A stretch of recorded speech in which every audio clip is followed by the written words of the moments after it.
Centralisation और decentralization के बारे में बताना था आपको।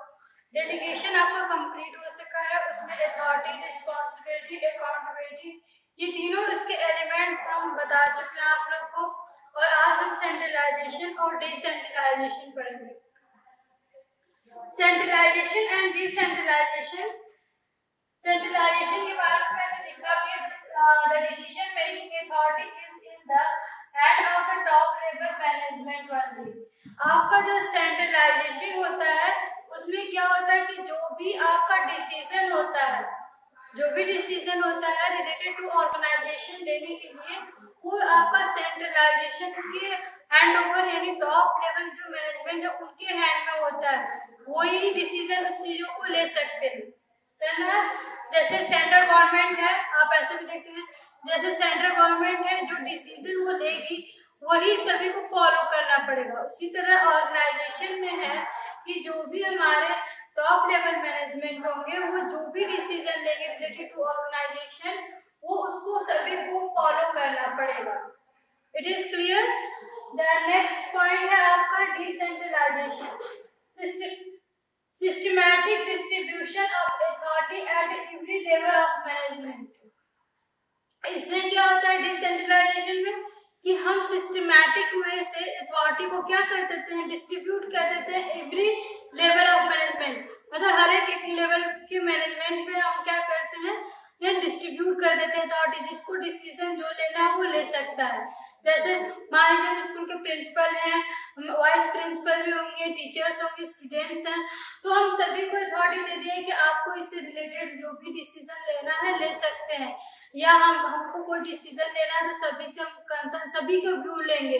यानी इसमें क्या होता है, सभी पर्सन होते हैं, सभी लोग, सभी लेवल के जो मैनेजमेंट होते हैं उसमें अथॉरिटी दे दी जाती है कि आपको एनी टाइम आपको रिलेटेड ऑर्गेनाइजेशन से जो भी रिलेटेड डिसीजन लेना होगा आप ले सकते हैं। इसमें बस ये याद करना है सेंट्रलाइजेशन में कि टॉप मैनेजमेंट के पास डिसीजन लेने का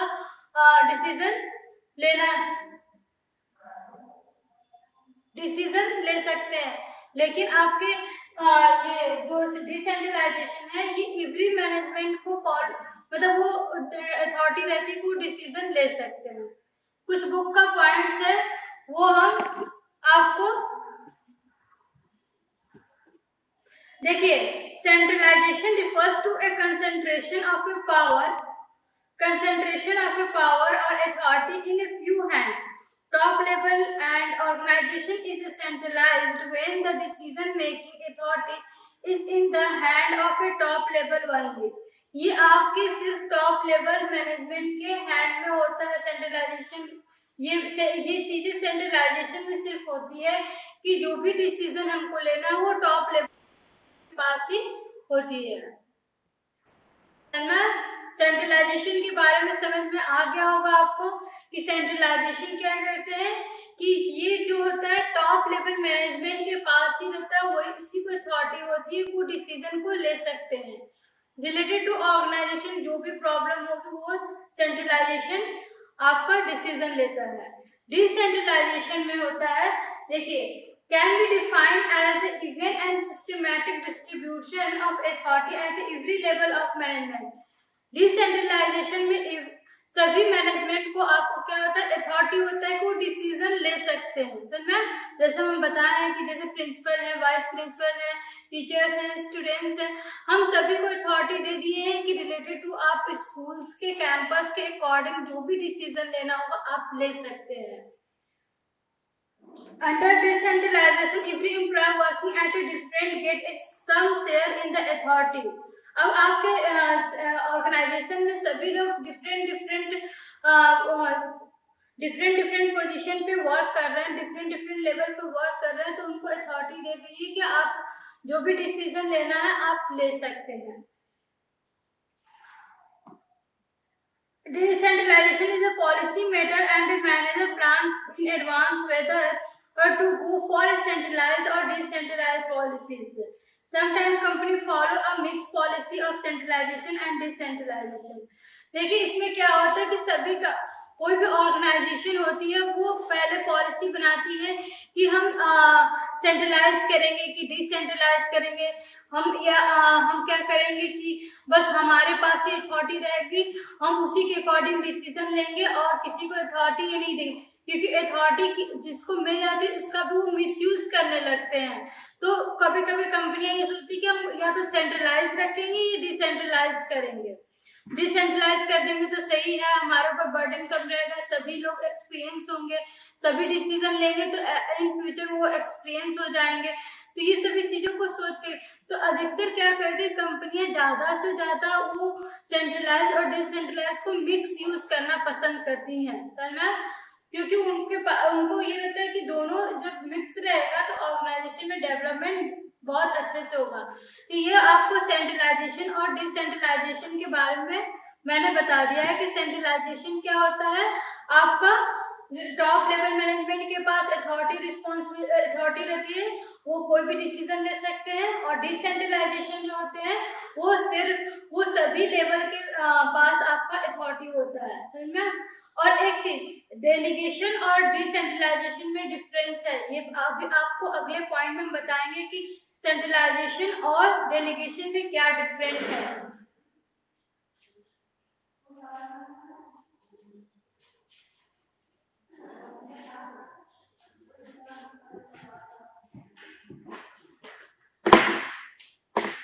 छोटा सा पॉइंट है जो हम आपको बता देते हैं, जैसे देखिए डायरेक्टर,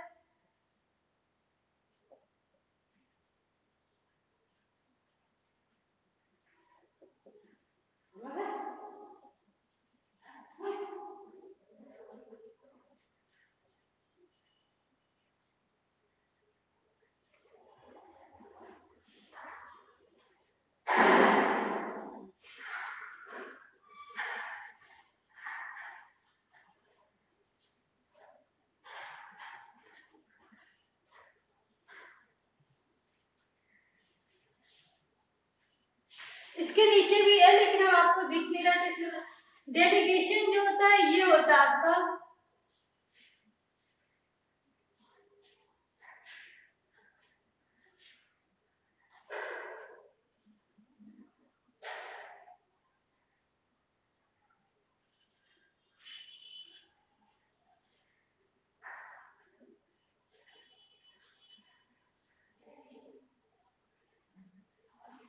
सर ये है आपका डेलीगेशन। डेलीगेशन दो लोगों में डिस्ट्रीब्यूट की जाती है सर, दो लोगों में डिस्ट्रीब्यूट की जाती है सिर्फ सर। और ये डिसेंट्रलाइजेशन है, एवरी लेवल के मैनेजमेंट में आपको क्या करते हैं, अथॉरिटी डिस्ट्रीब्यूट कर देते हैं।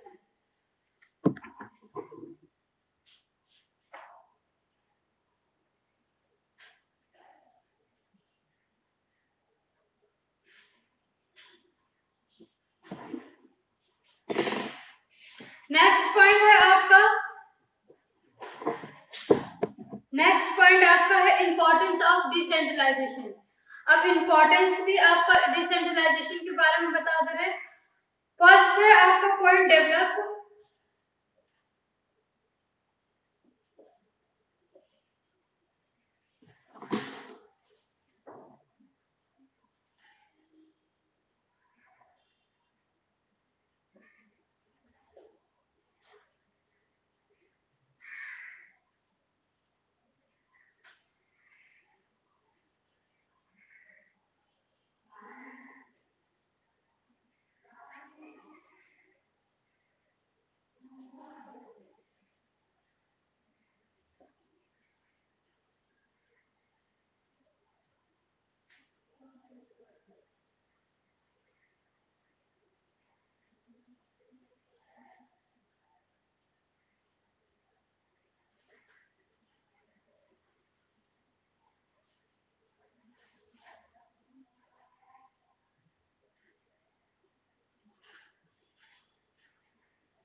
अब इसमें देखिए आपका फर्स्ट पॉइंट है, फर्स्ट जो पॉइंट है आपका डेवलप इनिशिएटिव among subordinate। इसमें क्या हो जाता है कि जो मिडिल लेवल है और लोअर लेवल में है वो ट्रस्ट और फेथ हो जाता है। एक मिनट हम पॉइंट्स को आपको आगे बता देते हैं। passing of authority at a middle and lower level, so the trust and faith of a top level in the subordinate, and this trust and faith motivate the employee working at a different level as they are followed to take a decision without seeking the approval of superior। अब इसमें क्या होता है कि जो आपका authority जो है टॉप लेवल से मिडिल मतलब मिडिल और उससे नीचे भी लेवल पे आपका अथॉरिटी डिस्ट्रीब्यूट कर दी जाती है, जिसमें आपका जो टॉप लेवल मैनेजमेंट है और उनके में जो फेथ रहती है मतलब विश्वास रहता है कि जो भी डिसीजन लेंगे वो सही लेंगे। समझ में? वो जो भी डिसीजन लेंगे वो सही लेंगे। तो जब वर्किंग लेवल पे डिफरेंट लेवल पे अलाउ हो जाता है कि आप डिसीजन ले सकते हैं, आप किसी भी जैसे कोई भी प्रोडक्ट से रिलेटेड आपको लग रहा है किसी डिसीजन लेना है, वो इन द एब्सेंस ऑफ मतलब आपके मैनेजमेंट नहीं भी है तो भी वो क्या करते हैं डिसीजन ले लेते हैं। तो इससे क्या होता है कि इनकी इनिशिएटिव पावर बढ़ती है, ये इनका ग्रोथ होता है, इससे उनके अंदर डेवलप आता है डिसीजन लेने का, और उनके अंदर फेथफुल भी होती है। टॉप लेवल मैनेजमेंट विश्वास करते तभी उनको अथॉरिटी डेलीगेट करते हैं। ये सभी चीजें उनको डेवलप करती है। सेकेंड है develop management talent for future. अब देखिए इसमें क्या होता है कि आपको जैसे हर लेवल के मैनेजमेंट में आपको क्या करना है, अथॉरिटी मिल गई है, तो हर मैनेजमेंट के अथॉरिटी मिल गई है तो वो डिसीजन लेते हैं। तो इन फ्यूचर आपके जो सुपीरियर है वो कभी ना कभी रिटायर होंगे, तो उनकी जगह उनके बाद आप आएंगे, तो आपको डिसीजन लेते लेते आपको पता है कि हमको डिसीजन कैसे लेना, वर्क कैसे करना है।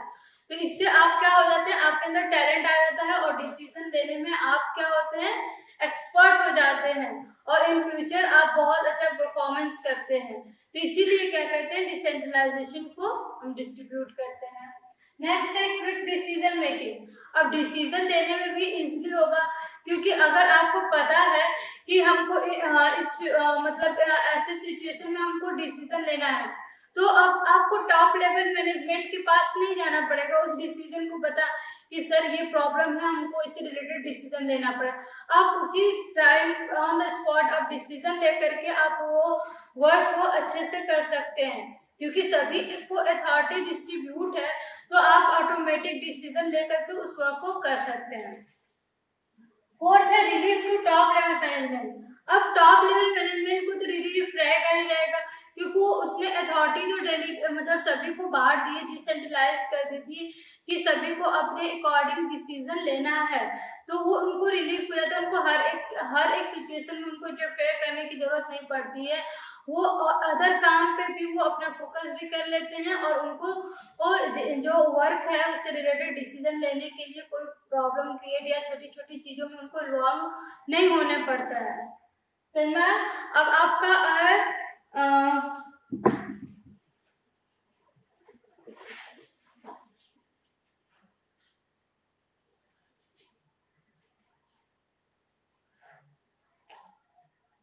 फिफ्थ पॉइंट है आपका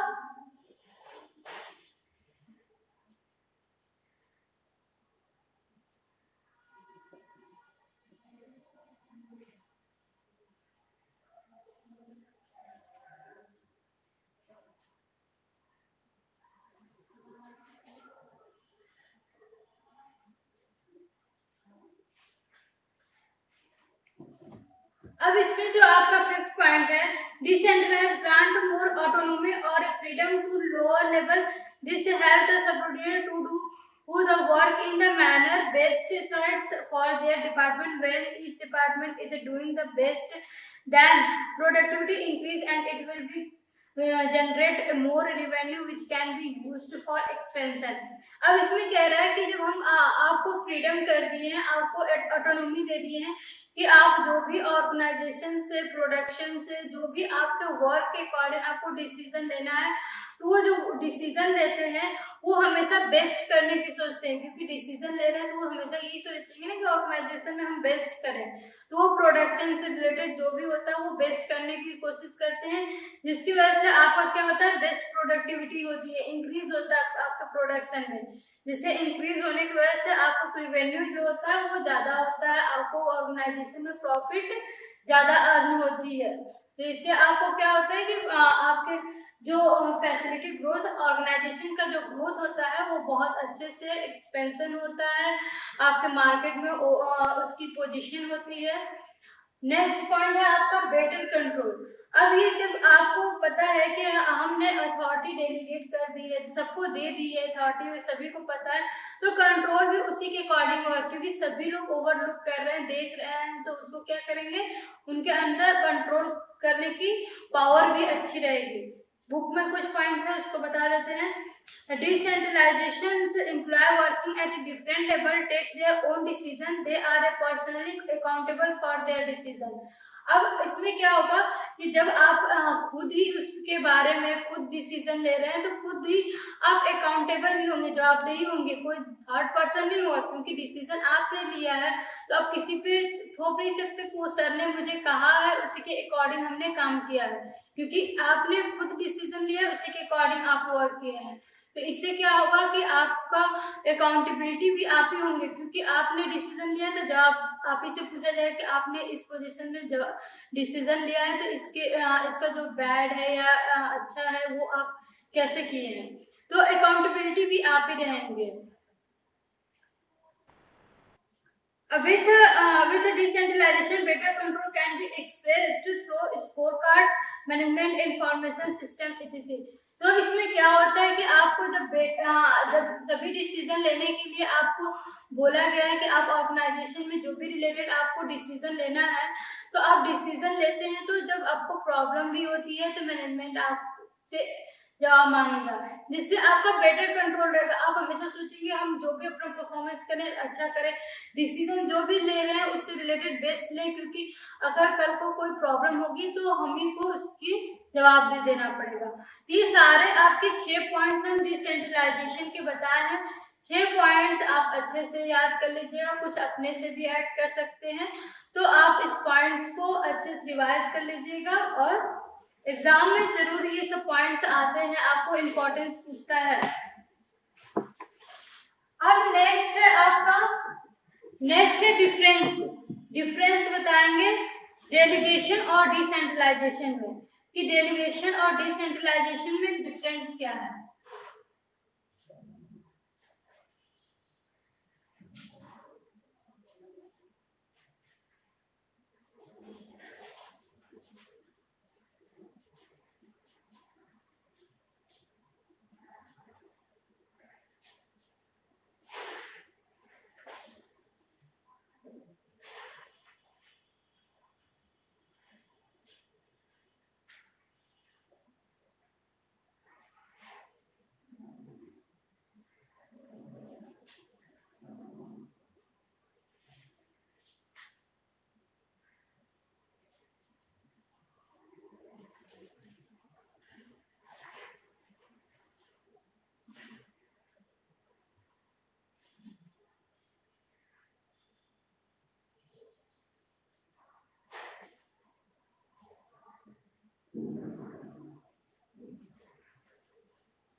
देखिए इसमें एक पॉइंट है, स्कोप के बारे में बता दे रहे। स्कोप में क्या होता है कि आपका ओनली 2 पार्टीज इन्वॉल्व होती है। स्कोप में आपका जो डेलीगेशन है उसमें 2 पार्टीज इन्वॉल्व होती है। पहले भी हम आपको शुरू में बता दें कि 2 पार्टीज आपको अथॉरिटी मिली रहती है, 2 पार्टीज उसमें सिर्फ इन्वॉल्व होती है, और इसमें आपके एवरी लेवल आपके इन्वॉल्व होते हैं। हर एक लेवल को आपको क्या दिया रहता है, अथॉरिटी दिया रहता है। तो ये आपका स्कोप है। नेक्स्ट है सिग्निफिकेंस स्टेटस। अब सिग्निफिकेंस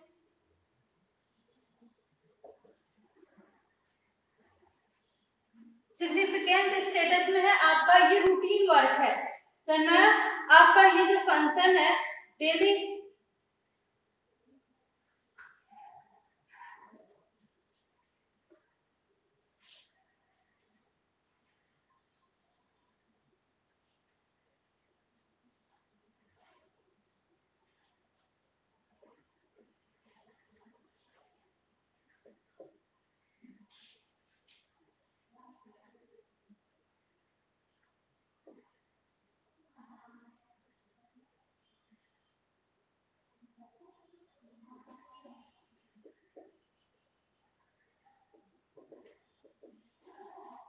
छोटे छोटे हम पॉइंट्स लिखते रहे, आपके बुक में अच्छे से बड़ा पॉइंट लिखा है।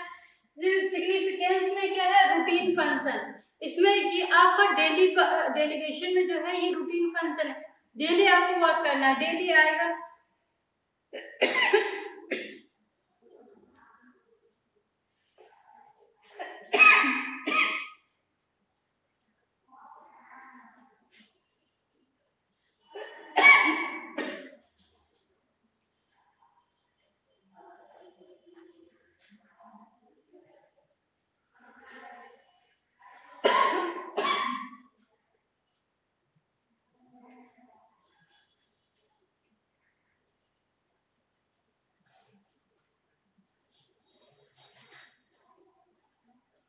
सॉरी फॉर दिस, ये रूटीन फंक्शन है, आपको डेली वर्क करना पड़ेगा डेलीगेशन में। डेली बॉस आएंगे, आपको डेली अथॉरिटी प्रोवाइड की जाएगी, डेली आपको वर्क मिलेगा। लेकिन ये डिसेंट्रलाइजेशन है वन टाइम के लिए है, एक टाइम एक पीरियोडिक टाइम का होगा, उसके अकॉर्डिंग आपको सेंट्रलाइज कर देगा। बुक में एक पॉइंट से, बुक में पॉइंट से उसको हम बता देते हैं। Delegation is important function but is the routine function of the manager. ये मैनेजर का रूटीन फंक्शन है, बताया जैसे कि वो डेली आएंगे, आपको रूटीन वर्क के अकॉर्डिंग आपको डेलीगेट करेंगे। Almost every day manager share the authority and responsibility with the subordinate. वो डेली आएंगे, आपको अथॉरिटी और रिस्पॉन्सिबिलिटी डेलीगेट करेंगे। और decentralization is more significant because it is a one time decision and it is a policy matter. ये one time decision making है, एक policy matter है। The top level executive decide whether to follow the decentralization or centralization policy. And once the decision is taken, it is a very difficulty to change the decision. अब इसमें एक बार आपका organisation में क्या होगा, वो आपको देखेंगे कि हम सेंट्रलाइजेशन करेंगे कि डिसेंट्रलाइजेशन करेंगे। जब वो डिसाइड कर लेंगे तो इस डिसीजन को चेंज करने में बहुत प्रॉब्लम होता है। तो ये एक आपका पीरियोडिक होता है, एक टाइम पीरियड के अकॉर्डिंग होता है। और जो आपका ये है, ये रूटीन है डेली, ये डेली आएंगे बॉस, आपको अथॉरिटी और रिस्पॉन्सिबिलिटी डेलीगेट करेंगे। ये दोनों पॉइंट, दो पॉइंट समझ में आ गया होगा आपको। इसी में थर्ड है फ्रीडम ऑफ एक्शन। फ्रीडम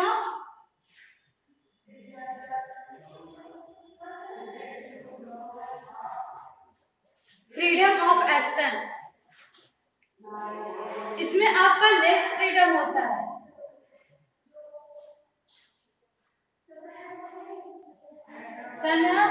ये आपका लेस इसमें फ्रीडम होता है। इसमें जो आपको फ्रीडम होती है वो आपको अकॉर्डिंग टू डेलीगेशन के अकॉर्डिंग आपको,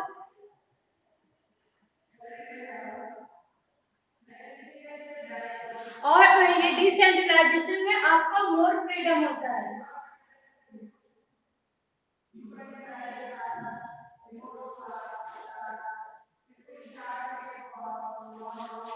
सर आपका ये फ्रीडम ऑफ एक्शन, इसमें डेलीगेशन में आपका लेस फ्रीडम होता है और आपका डिसेंट्रलाइजेशन में मोर फ्रीडम होता है। हम छोटे छोटे पॉइंट्स को आपको बता देते हैं कि इसमें आज़ादी जो होती है, आपको डिसीजन लेने की अथॉरिटी मतलब बहुत कम होती है, क्योंकि ये मतलब आपको कुछ डिसाइड करना रहता है कि हम थोड़ा बहुत डिसाइड कर सकते हैं, आपको इतनी अथॉरिटी है कि आप इससे इतनी ही रिलेटेड डिसीजन ले सकते हैं। तो डेलीगेशन में आपका लेस होता है और डिसेंट्रलाइजेशन में आपको अथॉरिटी ज़्यादा रहती है कि आप ओवरऑल प्रोडक्शन से जो भी या सेल्स से या मैनेजमेंट से या एडवर्टीजमेंट में मार्केटिंग से रिलेटेड जो भी डिसीजन लेना है आप इजली वे से ले सकते हैं, आपको पूरी अथॉरिटी है। तो इसमें जो फ्रीडम होती है वो बहुत ज़्यादा होती है। आपको स्कोप, इसमें स्कोप जो है छोटा है, नैरो है, कम है, समझ में आया? इसमें स्कोप जो है आपका कम है।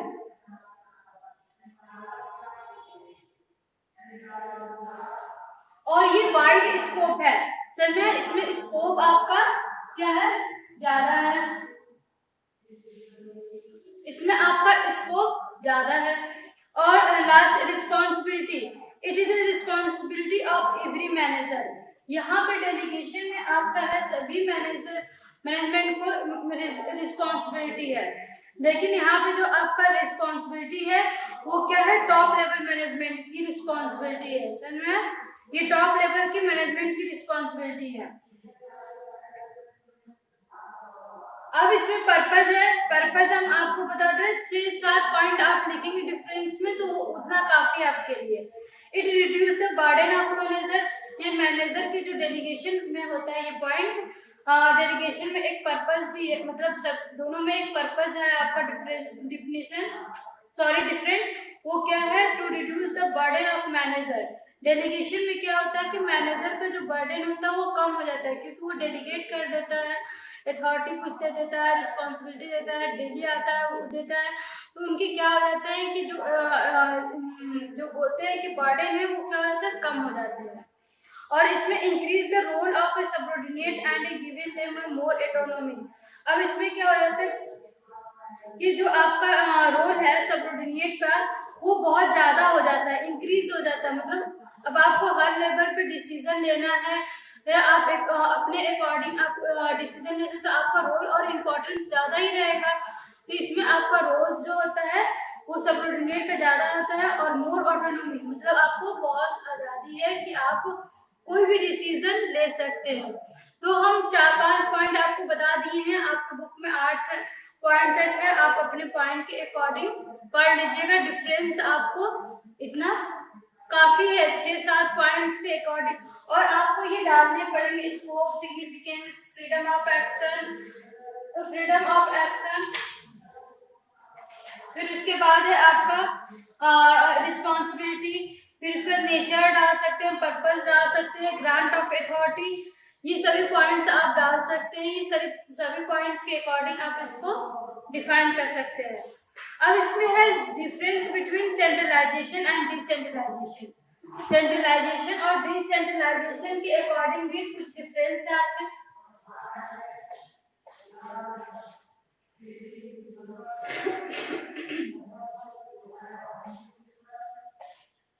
ये आपके बुक का सबसे लास्ट पॉइंट है, डिफरेंस बिटवीन सेंट्रलाइजेशन और डिसेंट्रलाइजेशन।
इसमें क्या है आपका मीनिंग में क्या है, सेंट्रल सेंट्रलाइजेशन में जो पावर और अथॉरिटी जो होती है आपके हायर लेवल पे होती है, हायर लेवल के हैंड में होती है। वो जो भी पावर उनका पावर होगा डिसीजन लेने का वो आपके टॉप लेवल या हायर लेवल मैनेजमेंट में हो। लेकिन डिसेंट्रलाइजेशन में क्या होगा, every level decentralization, every distribution power and authority, आपके एवरी लेवल जो होते हैं उनके सभी में आपको पावर और अथॉरिटी आपको डिस्ट्रीब्यूट कर दी जाती है। Authority at a different level. Top management retain a maximum authority. The authority with the middle and lower management is a very low. The authority is systematically divided at a every level. आपका next है point जो है आपका authority.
जो आपका next point है उसमें क्या है, जो टॉप लेवल मैनेजमेंट है authority at a different level. अब इसमें पूछ रहा है authority at a different level, तो डिफरेंट लेवल पे जो टॉप मैनेजमेंट है, इस पहले भी बता चुके पॉइंट में कि जो टॉप मैनेजमेंट है उसके पास आप बहुत ज्यादा अथॉरिटी होगी, जो मिडिल और लोअर है उनके पास कम रहेगी।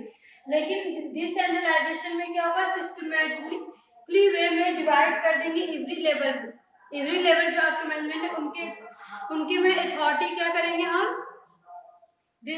सेंट्रलाइज कर देंगे या उनके में डिवाइड कर देंगे, उनको बांट देंगे।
अब इसमें क्या है आपका नेक्स्ट है सुटेबल। सुटेबल किसके लिए सुटेबल है, तो आपका सेंट्रलाइजेशन है, ये सुटेबल फॉर स्मॉल स्केल या स्मॉल ऑर्गेनाइजेशन जो होते हैं उनके लिए सेंट्रलाइजेशन आपका सुटेबल होता है। जैसे सोल प्रोप्राइटरशिप है, वो अकेले ही है, वो अपने बिजनेस को, अपने शॉप को वो अपने अकॉर्डिंग हैंडल कर सकता है।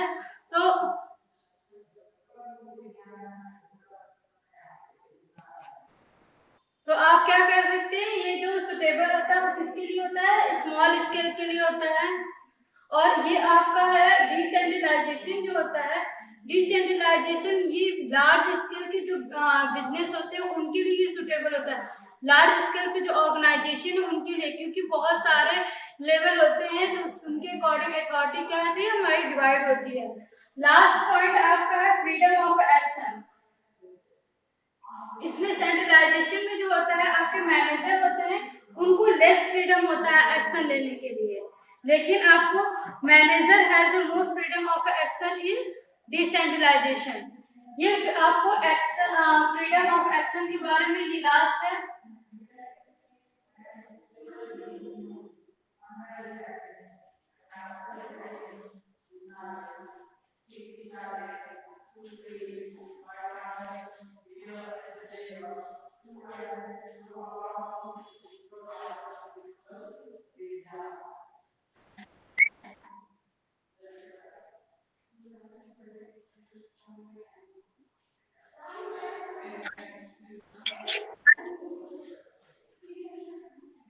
आपका इसमें क्या है कि देखिए फ्रीडम ऑफ एक्शन, ये लास्ट पॉइंट है सेंट्रलाइजेशन और डिसेंट्रलाइजेशन का डिफरेंस का। इसमें क्या होता है कि जो मैनेजर है उनका लेस फ्रीडम होता है। मैनेजर को अभी पहले बताया था कि आप डिसीजन जो होता है वो टॉप लेवल के मैनेजमेंट के पास ही होता है, उन्हीं के पास अथॉरिटी ज्यादा होती है। तो अदर मैनेजर के पास क्या हो जाता है, इनको लेस फ्रीडम होता है, वो डिसीजन बहुत कम ले सकते हैं, थोड़ी सी अथॉरिटी उनको मिली रहती है। लेकिन डिसेंट्रलाइजेशन में क्या होती है कि आपको मोर फ्रीडम होता है, आप सभी लेवल पे अथॉरिटी डेलीगेट किए रहते हैं। तो क्या होता है कि आपको डिसीजन लेने में थोड़ा भी टाइम नहीं लेता है, उनको फ्रीडम रहता है कि आप ऑर्गेनाइजेशन के रिलेटेड आपको जो भी डिसीजन लेना है आप ले सकते हैं और वर्क को अच्छे से कर सकते हैं। यहीं पे आपका जो ऑर्गेनाइजेशन जो चैप्टर है वो आपका कंप्लीट होता है, ऑर्गेनाइजिंग जो चैप्टर है वो कंप्लीट होता है। फिर उसके बाद आपको हम नेक्स्ट पढ़ाएंगे कंट्रोलिंग चैप्टर, जो है कंट्रोलिंग वो आपका नेक्स्ट है।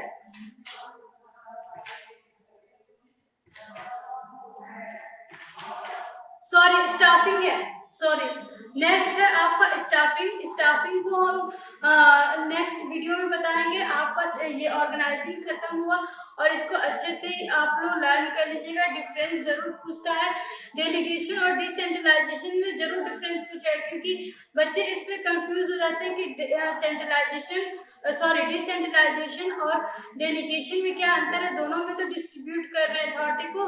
तो ये चीजें आप हमेशा इसको लर्न कर लीजिएगा। हम पॉइंट भी आपको बताए हैं, डेलीगेशन और डिसेंट्रलाइजेशन में क्या डिफरेंट है, उसके अकॉर्डिंग इसको पढ़ लीजिएगा। और आपको जो चैप्टर नहीं आएगा, सॉरी जो टॉपिक नहीं आएगा वो भी हम आपको बता देंगे। तो नेक्स्ट वीडियो आपका होगा स्टाफिंग पे। Thank you, have a nice day.